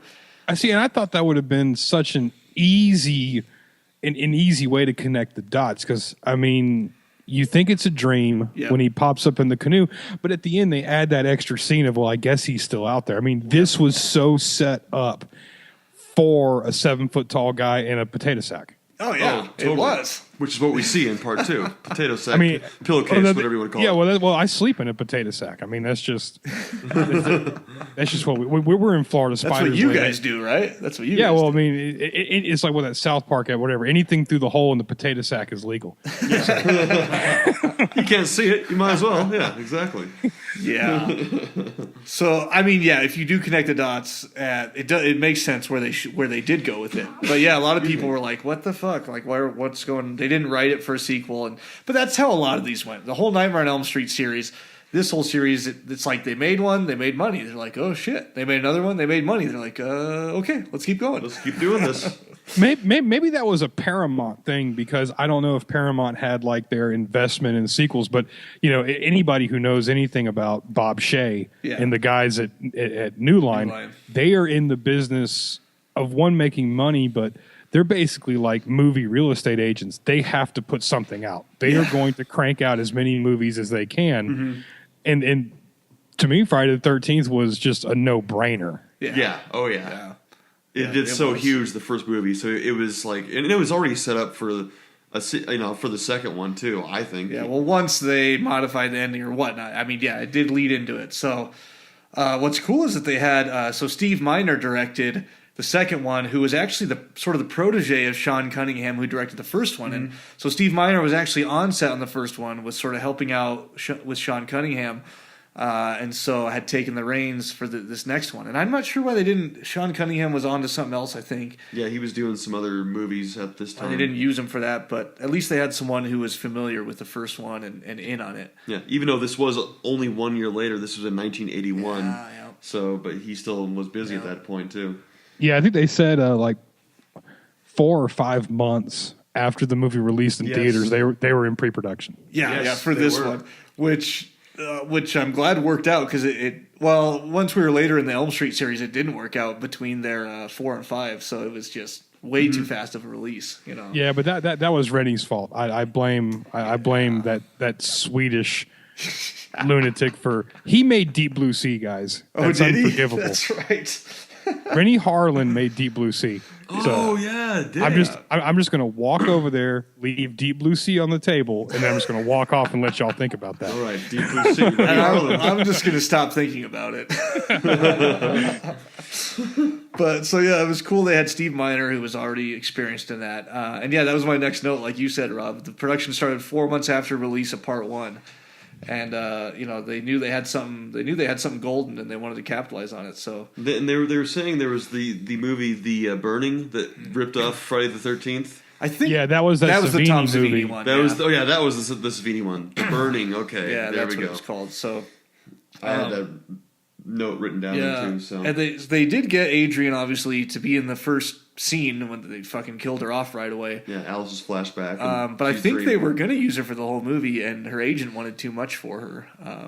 Yeah, they said that she absolutely like improvised every scene she was in Part 2. They didn't even write a script for her. Yeah, she had no script at all. Like that part when she's on the phone with her parents, she like improv all of that. Like no script at all.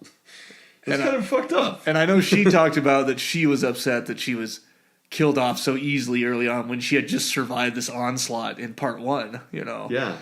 But what can you do? You don't have enough money to pay her. You got to get rid of her and move on. And I think that was so great, because that got the ball rolling of there's really not much motive. Yeah. Mm-hmm. Yeah. It's just wild and crazy.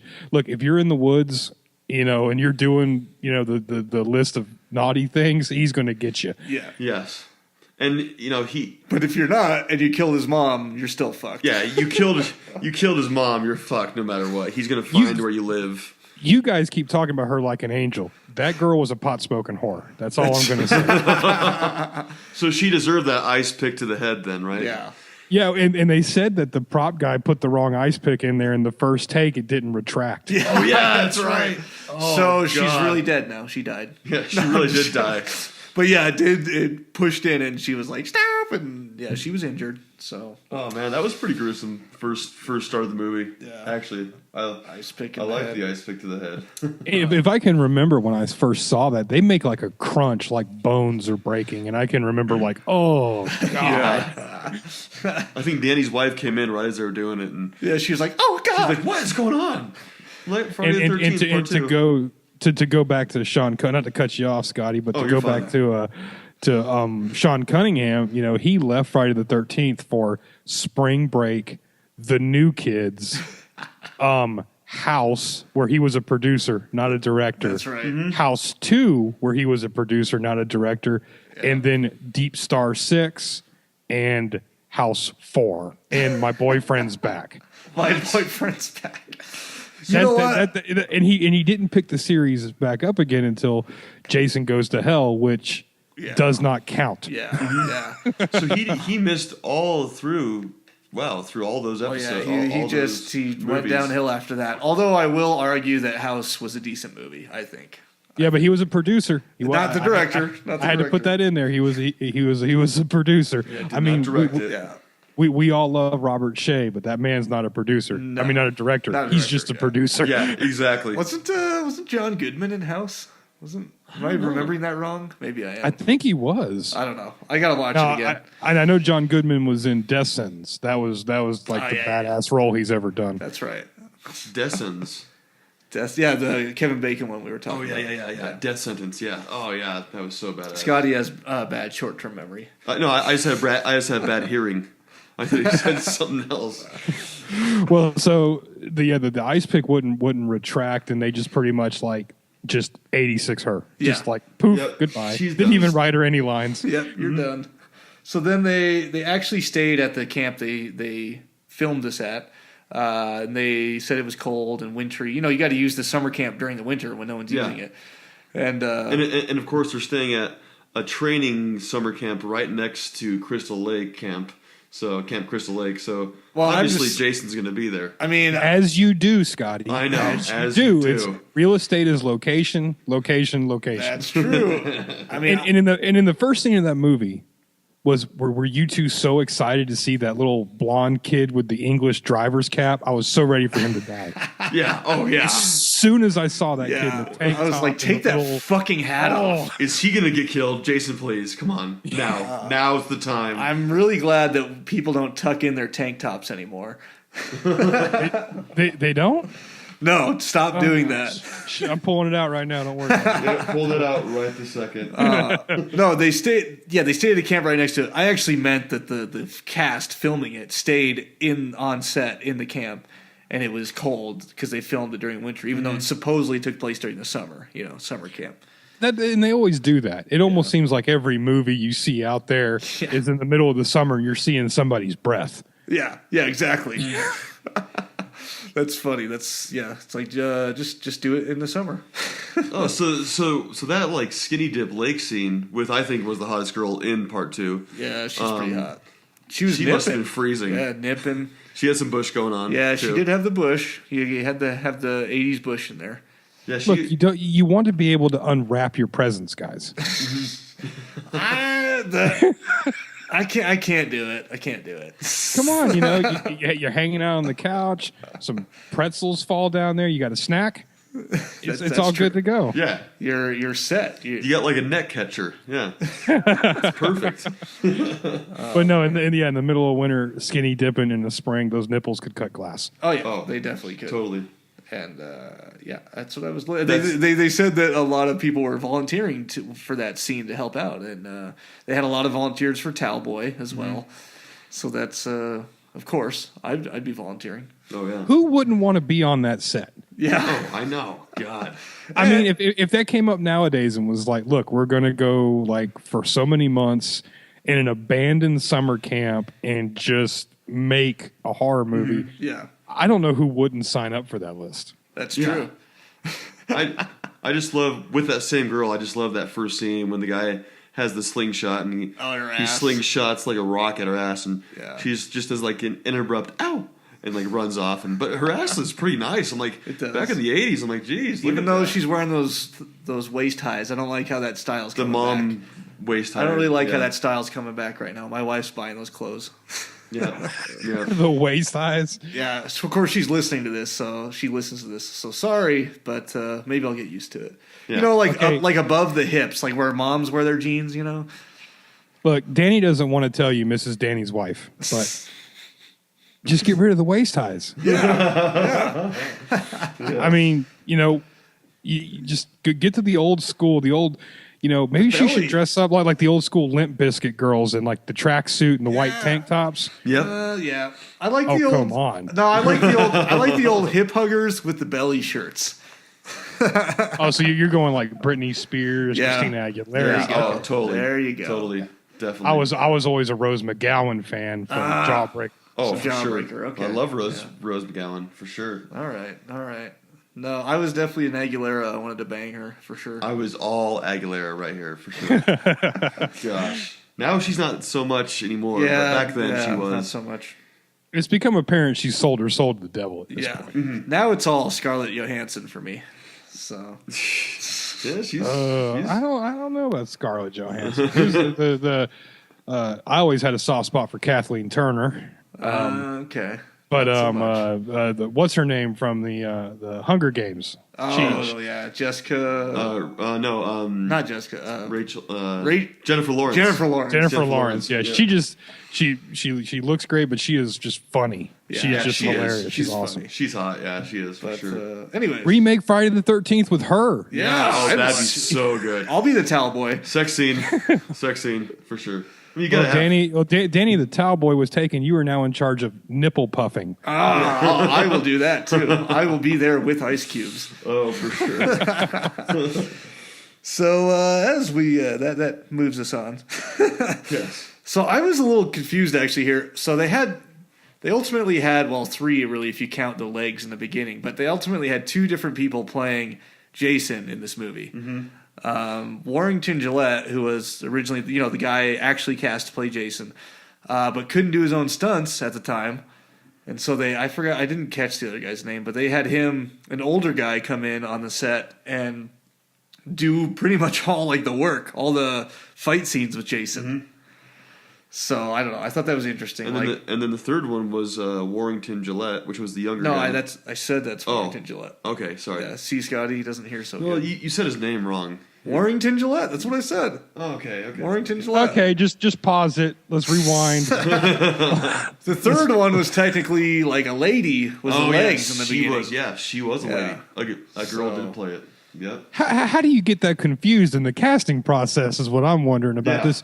Just hire a stuntman. Yeah. Because Jason, he has no lines. No. And he has no facial expressions because there's a potato sack. Yeah. So just hire somebody that can just throw down. Yeah, exactly. I don't know why they didn't do that in the beginning. Some like camera crew guy could probably have done it. Some big hairy. I just don't understand why anybody couldn't just fight with a woman on set. I mean, I don't know. I guess maybe jumping through glass, which actually he did do. Warrington did do.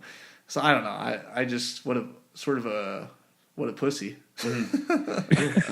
You weren't there, man. You didn't know. That's true. No, that's another one of those just odd things that with Jason, because with Freddy, everybody loves Robert Englund. Yeah. I think the only person anybody can relate to with Jason is Kane Hodder. Yeah. And he really wasn't in any of these real some of the origins so much. He picks up, I think, in 4 or 5, but to have 3 or 4 different guys just wear a mask or a potato sack in this case and just go watch girls skinny dip and stab them. Yeah, that's about it. Yeah, I was looking at. I think Kane Hodder picks up at 4 and plays all the way through the rest. I think. If I'm seeing right. Yeah. So he's like kind of like the Robert Englund, but he didn't start it, so it's like it's kind of hard. Well, it's because No, go ahead. Oh, no, I was gonna say with like Kane Hodder, I think his stats he's like 5'7". Oh, geez. So I mean, it can be done. I mean, he's like 5'7" with no neck. Yeah, yeah. So I mean, you shouldn't have to cast 3 people to play Jason ever. Yeah. So they had a couple different Jasons, and then another obvious one that I mean everyone always talks about is he slits the dude's throat with the wrong side of the machete when he's hanging upside down. The guy Scott's Scott. throat. Yeah. You know that was an actor's request. Was it that? It had to be the guy's hanging upside down. Okay, look. Oh, yeah. We're gonna get Doug. He's like our 5th Jason because the other guys are out. Yeah. Okay, he's gonna take this razor sharp machete. Could you just Flip it around. Yeah, because the only thing that's protected me is like a centimeter of latex and blood pellets. So Yeah, well, that's what they said. They said I only got this thin little thing on. So yeah, flip that thing around, and then I just can't believe no one like caught it or thought to think, well, no, that sort of looks dumb. Yeah, I saw it right away. I'm like, oh, they used the wrong side of the blade. And I mean, they all admit it. They're like, yep, we used the wrong side of the blade to cut his throat. There Russell you go. Todd was the actor's name. Yeah. So he's that Todd guy's such a bitch. Yeah, he is. He ruined the whole thing. yeah, He was like the pretty boy look and just kind of, I don't know. Somebody find him on Twitter. Send him to you guys so we can sit down and just have why was Todd a bitch interview. yeah, I'd We be could down really with get that. down to the bottom of this. We might be able to get some interviews. We haven't even attempted yet for this one, so Yeah, we should try to get some. We could probably get Russell Todd on here. Yeah. if we can find him on Twitter. So why were you a pansy for that? all about finding for that machete scene. No, we won't rip him too hard. So then apparently Tom McBride, who played the wheelchair guy, he was openly gay on set there. And the girl who plays opposite him was actually like trying to get into his pants behind scenes. And he had to she just wasn't getting the hint. He had to like sit her down and be like, I'm gay. Yeah, I just calm down. I'm gay. I mean, why couldn't he just take him one for the team so that we could all live vicariously through it? I know, why not? I don't understand that. But He could have just been like, yeah, look, no, but okay, I'll give it one day. There's going to be bonus features. Yeah. Let's just give this a shot so I can have a cool interview. I wanted to see like some wheelchair sex during the movie, but that never did happen. So no. That was disappointing. Yeah. But the wheelchair death made up for it. It did. yeah, the machete did. straight to the face I mean, who wouldn't want to push a wheelchair bound person backwards down the stairs? with a machete in their head.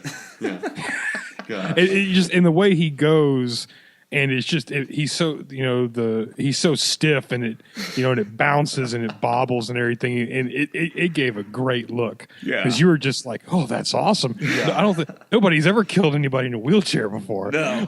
Yeah, that was fucked up, man. It was great. And so yeah, there was that. That was cool. So I want to. The girl that did have the cardboard tits was the girl that played Sandra, and her name is actually Marta Kober, but she was the specific one that we were talking about. So if Cardboard you guys tits see it, specific. it's Sandra. That's Yeah. really, she looks like she's 12 years old, but she's really not. Yeah. Just go ahead and ruin it for me, Scotty. You had to drop the well. She looks. I know she does, but when you say it out loud, now I feel like a pervert. Yeah, see, that's true. Me too. Me too. God damn it. And of course, she was the one that got skewered through the bed. With, Yeah. with, And with they the couldn't boyfriend. show that whole. I was disappointed in that. Apparently, that whole scene where they're on top of each other. They skewer them. They shoot the spear through the bed through both of them. Mm-hmm.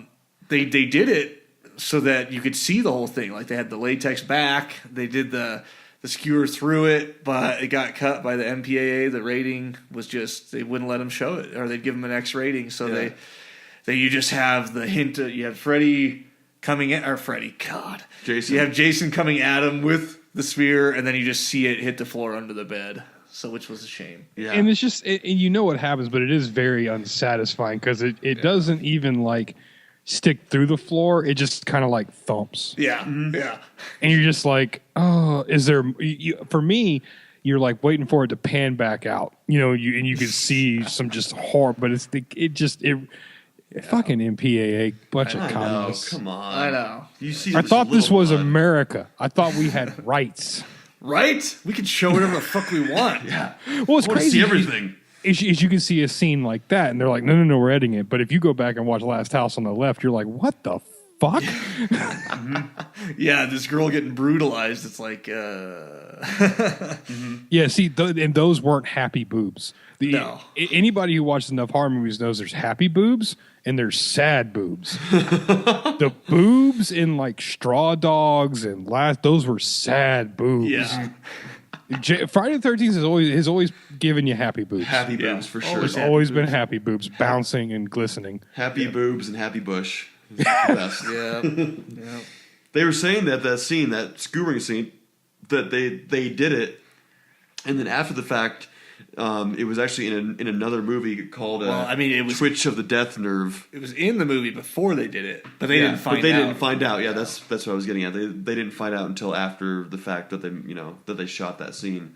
So Well, it deserved to get ripped off with a name like Twitch of the Death Nerves. Yeah. So they were accused of ripping it off, but they actually had no knowledge and just happened to recreate like the same scene. That's when the letter went back like, listen here, Jagoff, did anybody actually watch your movie? Yeah. No, excuse me, I'm on Friday the 13th. You're on Twitch of the Death Nerve. yeah. Yeah. So fuck you. Yeah. Exactly. Not you, but them. Yeah. By the way, we'll be devoting a month to Twitch of the Death Nerve next. No, we will not. For a sec, I grabbed my phone and started Googling. Oh shit! I gotta get prepared if I'm gonna do anything. No, we will not be doing that. What's this movie about? So then I guess I'm going back to my notes here. The one of the financiers for this movie, Phil Scuderi, he was all into it, and there's once again three guys that helped finance this movie.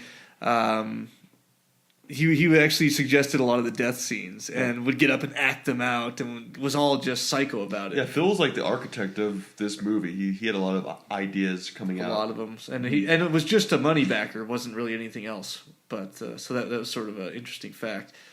Do you guys think that Muffin the dog? I thought Muffin the dog was that first dog that they see. Well, and I have a note on that on after Camp you left Crystal at the Lake. beginning.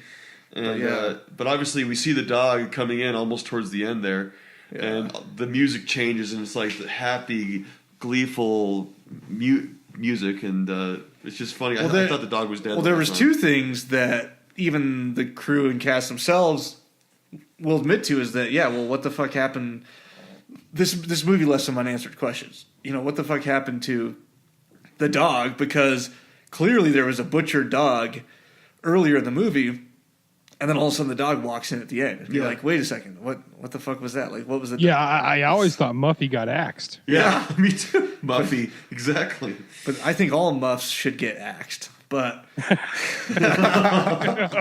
going back to our Bush discussion. Just the visual stimulus that's running through, just your imagination just runs wild. So yeah. There's a Kickstarter movie for you right there. We'll just call it The Hatchet Men. Yeah. There we go. The three hatchets. No muffs survive.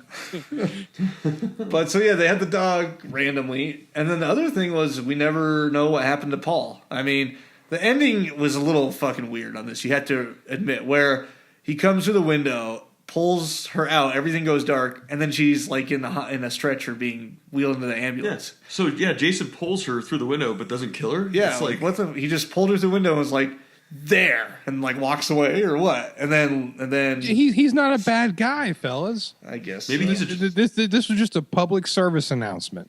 Maybe he's attracted to Ginny, whatever. Yeah. It's Jenny. Guinea. It is Guinea. Guinea. I'm standing by it.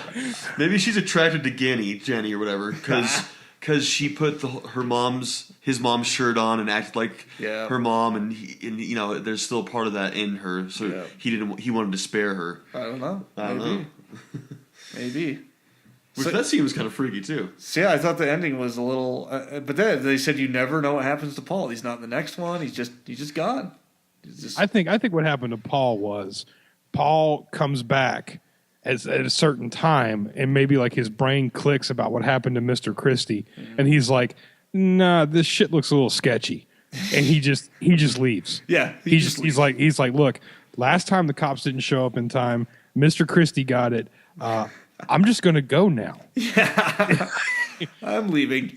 and Paul was the guy that was with her. At the end. in the room. Yeah, Right up to the end. So what was the guy that was drinking all the beers at the bar? Well, he lived because they never came back. So he's like the only lucky one that got to live. Yeah, So- and Paul who walked away. Who we have no idea what happened. Yeah. So And it's because he was doing what was right. He was at the bar drinking. He wasn't out there smoking dope and screwing. Yeah. See, exactly. that's the whole. That's as deep as the story gets. Go out and get tanked.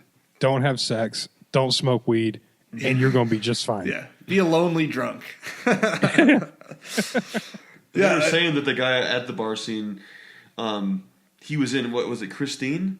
Yeah. He was a death scene in Christine, but they cut him out. Because he didn't die well. And so that's what he thought they did for him this time. He didn't die well, so they just let him live. Yeah. That's great. That's great to have on your resume. I can do all these. I just don't really die too well. Yeah. Mm-hmm. Oh, okay, cool. We're just gonna leave you in the bar drinking. Yeah. Hell yeah. Awesome. Let's do it.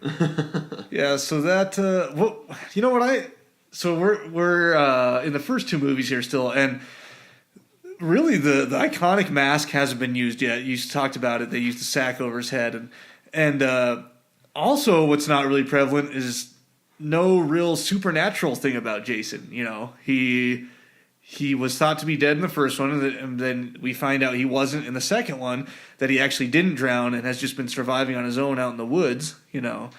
And he's still sort of mortal. Like, he gets the machete to the shoulder, and he's bleeding all over the place, but he still manages to attack them. And so it's just crazy how much it changes throughout the series, you know. Yeah. Because he just was lost in the woods and just ate berries and shit for like 30 years. Yeah, exactly. That pillowcase or whatever you want to call it, like potato sack. I tell you, they did use a pillowcase in the movie. Oh, really? Yeah, Did was they? a pillow. They said they used a pillowcase, but it looks like a fucking sack of potatoes. Yeah. It was really dingy. Yeah, it was dingy. That's the new thing now for everybody. Hashtag potato sack. We're gonna start it. Yeah. We're gonna take the world by storm. Yes. So yeah, I think it does look more like a potato sack, but I think that potato sack, whatever pillowcase, was kind of a transitioning, or it was a bridge to the Jason mask. And I think maybe the Jason mask might have made him more, immortal, and I don't know. Maybe the power's in the mask. Yeah, the power is in the mask. Like Frosty's hat. Exactly. I honestly think, because I watched it last night, I think Jason's a Highlander. I'm just gonna throw it out there. Jason's a Highlander, so he can bleed, he can get kind of beat up, he can live on berries. Then he gets re-energized. Exactly. It's just he's younger now. He's like in the early stage of the Highlander. Yeah. So you told me you're watching that. Is that the newer series you're watching? Oh no, this is Christopher Lambert. This is the original. I even had to download the Queen theme song from Highlander. That's my new ringtone. Oh, nice. See, we got into it when it was the next. Who's the next guy that did it? It was who's the second Highlander with the long hair? The long black hair who was in the movie, the TV series. I cannot, and I did watch series. that. Yeah, I did watch that, but I cannot remember. Yeah. I can't remember his name. The only thing I can remember really when I was watching it last night is holy shit, Christopher Lambert looks just like Thomas Jane. Oh yeah, he does. Oh, yeah. He looks just like the Punisher, except, and it was hilarious because Christopher Lambert is French and Swedish, and he plays a Scotsman, and the Scottish guy Sean Connery plays a Spaniard, and the American in the movie. Yeah, Kruger, the American in the movie, he plays a Russian. Jeez, it's all over the place. God, it was good. God. But no, Parts. Jason's a Highlander. Yeah, I could see that. He has a machete instead of a sword. Which Well, is badass. you use what you get. Yeah. You know, I mean, he's not a fancy, glamorous Highlander, obviously. Oh man, so he's rugged and nitty gritty and just does it his way. So Jason is a man's man. I mean, true. He has that shack in the woods, like that little single wide trailer you see in part 2. I mean, he's doing work. He's like the Bob Vila of horror movie guys. Oh man, so So yeah, so to wrap it up, they did. It was a successful sequel. It wasn't as successful as the first one. They did 21.7 million gross, I believe, in the box office, which is considered good for a sequel. Which was over 50% of the original, which I think anywhere 40% above is pretty good for a sequel to gross in the box office. So yeah, it came out. They did well, and I don't think they got the horrible reviews because people were softened up to it. Yeah, they were accustomed to what they were expecting. Yeah, exactly. I didn't catch it, but did any of you guys catch what the budget was for this one? No, I didn't actually. Because I know the first budget was what, $550,000. Yeah, $550. I actually did. I did have it when I was looking at the Friday the 13th the other day. I did see a budget on there. Let me see if I can look at it here. Yeah, because I was really I watched the first bit and everything, and I was really looking at it, and it was crazy. By I think they said by day 10 of part one, it had already grossed $14 million. Oh, jeez. Oh, really? So it was grossing $1.4 million. The budget for this one was $1.25 million, and it made 21.7. So I mean, it made its money 20 times over almost. Yeah. You said that it was 1.2 was the budget. Yeah, 1.25 was for part two, which is still, even in 81, 82, is still pretty modest. Yeah. I mean, that's really not a lot of money. Yeah, I mean, nowadays you're talking base cost is like $50 million to do a movie, you know? So, yeah. I mean, for a big feature. I mean, you could do independent films for a lot cheaper, maybe a few million, but yeah, that's crazy. Yeah, so it was, you're right. It's 1.25 million was the budget. Yeah. So yeah, and that's what gives it a great feel. Is even back then, you think about what money was worth, but still, even back then, these were still independent films. Yeah, they still were nitty gritty films, and I mean, and there's the difference. In 2009, for the reboot in 2009, that budget was $19 million. Oh wow! And it only made 91. So. Wow. It didn't come close to turning the numbers that the first two did. Originals. Yeah, that's crazy. And I think they had a good point in the documentary saying that, people were. This was almost a new genre at the time because people were. There was no internet. People weren't softened up to violence and gore, and all these effects that like Tom Savini was doing in the first one. They were literally where people went to get their thrills and chills. They couldn't just pull it up on YouTube, Yeah. So yeah, and they couldn't. I can only imagine, especially in the early '80s. They couldn't advertise like they can advertise now. No. I mean, some of the advertising they did put out for this movie had to be really short teaser trailers. Just and those cost a ton. So I mean, a lot of this was probably repeat and word of mouth that this movie got spread. You got to see it. You got to see it. You got to see it. Yeah, I agree. Was there was VHS around at that point? I think there was. It probably was pretty early. Yeah. I mean, but I assume there had to be VHS. Yeah. So they probably spread around. Once it hit the VHS, they probably did good there too. Yep. Yeah. Oh, I'm sure. Sleepover. Well, there had to be because I mean, Evil Dead 1 took off really big in 84. Yeah, it was. And VHS. that was VHS. So this movie hit the theaters in 81, 82. So by the time it was done, I'm sure there was a good VHS market already set out there for it. Yeah, for sure. Well, yeah, I think that wraps up number 2. I don't need any more comments on number 2, Rob. I'm just saying. Look, you do what y'all do. Y'all are brothers. If he's over there with a bucket underneath him, I'm just. I have the bucket ready. The bucket is ready. Poised and ready. Just a little bit of that blue water in there, and you'll be fine. Yeah. Keep the stench away from this area. I don't want to smell any sulfur. Well, this is going to go on record as longest. We're like hour and 41 minutes right now. So, and I think the longest so far has been like a little over an hour. So yeah. We crushed it, guys. Dude, Yeah. this was awesome, man. I love it. There's so much history. People sticking with us. I know you guys stuck till the end. You had to. There's no leaving this one. Yeah, you guys. If you guys are devout fans, you stuck with it till the end. We might have Or you hit pause and then you go, and when for number 2's sake, you go to the bathroom, put your headphones in, and listen to the rest of it. Yeah. Yeah. I mean, we're gonna have to up our bandwidth this month on Libsyn just because of this. Yeah, exactly. Yep, we are. So, but yeah, I think, I mean, that wraps up here. I do want to give a moment to Rob to, I mean, if you want to take this time, Rob, to plug whatever, send the fans to, I know you have a podcast you're working on and whatever. Yeah, I mean, it's a shared podcast that I'm probably going to break off and do like my own little movie review channel. But we're on iTunes and we're on SoundCloud. It's the Rob and Mr. Alexander show. I'm on Facebook, the Rob and Mr. Alexander. You can find me on Instagram and Twitter at the Rob O'Neill. I'm about the most uninteresting person out there, but if you want to go ahead and follow me, you can go ahead and a big shout out. If you're already listening, you already know, but a big shout out to the guys at Cult Classic Horror for letting me come on here and distract them for an hour and a half. Oh, it was our pleasure, man. We had a ton of fun. Yeah, it was great having you on. And I think you're a very interesting guy, so I'm going to follow you and maybe stalk you. Yeah, Scotty's gonna be. He wants those dick pics. Yeah.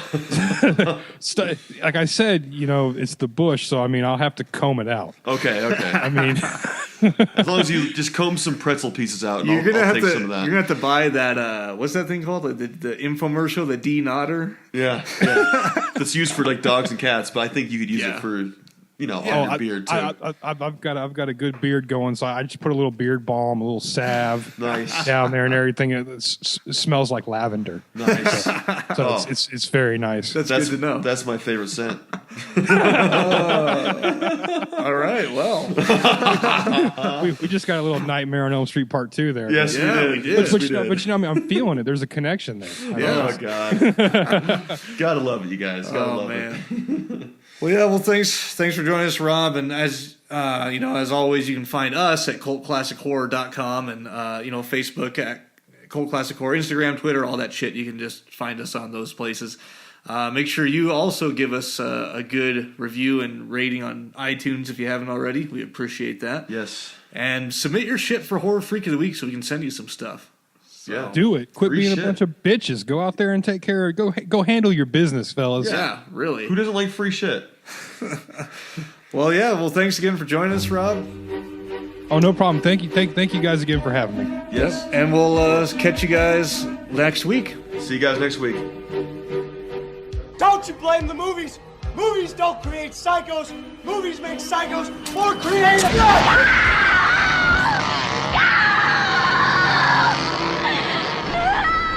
Oh, yes. There will be blood.